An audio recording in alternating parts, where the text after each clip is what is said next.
अग जोली ना माचिस के दिल बिना। ये गाना कौन कौन सुने हैं? सुने? ये तो सबसे ज्यादा, ये तो एकदम गाड़ी में ही बजाते आ रहे थे और हमको वीडियो कॉल करके दिखाते कि देखो हम गाना बजा रहे हैं।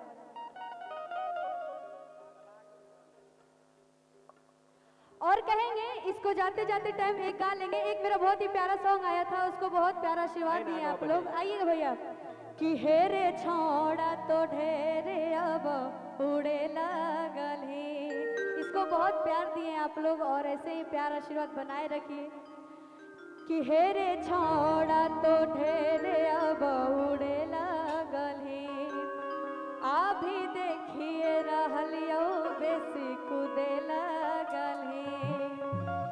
आरे जतियो जाई तो जतियो जाई तो ज्यादा न छोड़ा धाधा। कि जहिया हम चाह लेबो तहिया तोरा रे लेबो घर से उठा। आइए भैया।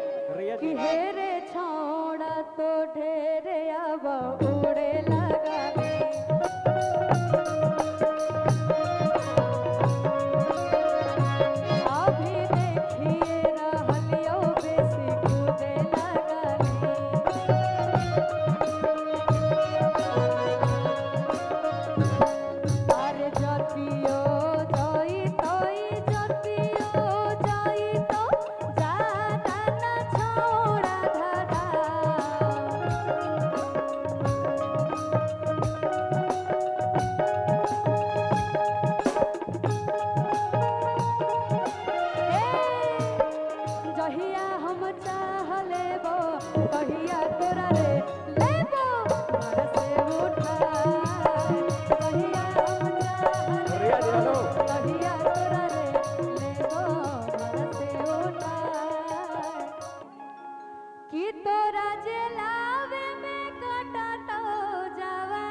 अभियो सुधार जोना रे। आइए भैया।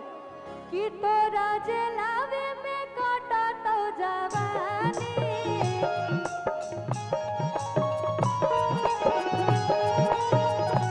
फिर कोई भी तू छोड़ा मन माने।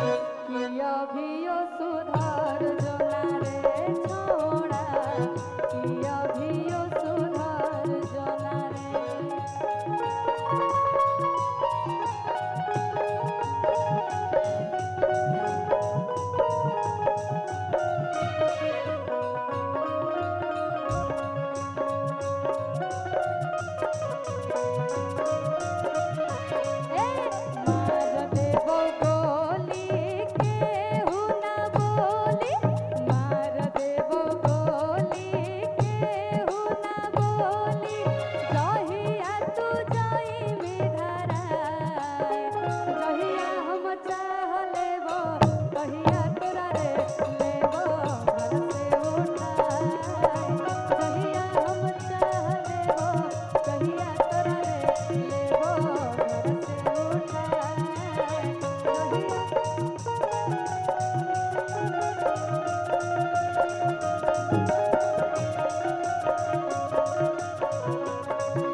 रिलीज हुआ था। आइए। कि अग जाली ना मत, कि अग जाली ना माचिस के बिना सिस्टम चली नया सिसके बिन।